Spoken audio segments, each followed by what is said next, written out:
বন্ধু তাড়াতাড়ি চলো।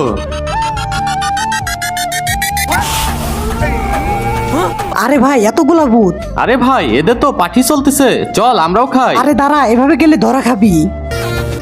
আরে তোমরা কারা? আমরা নিউ অ্যাডমিশন। এই নাও।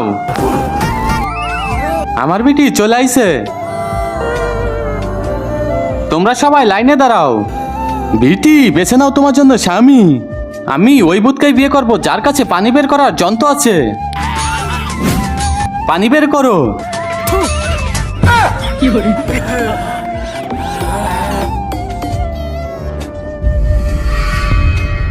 পানি বের করো। কিন্তু তার আগে কোনটা তোমার কাছে সব থেকে বেশি দামি, এক বস্তা টাকা নাকি মা বাবা? যদি মা বাবা হয় তাহলে ভিডিওটিতে লাইক করে চ্যানেলটি সাবস্ক্রাইব করে দিও। আর যদি লাইক সাবস্ক্রাইব না করো তাহলে আমি বুঝে নিব তুমি মা বাবাকে একটুও ভালোবাসো না। আরে পানি। বাবা এর কাছে আছে পানি বের করার শক্তি, এ হবে আপনার জামাই। বিটি জামাইকে নিয়ে ঘরে যাও।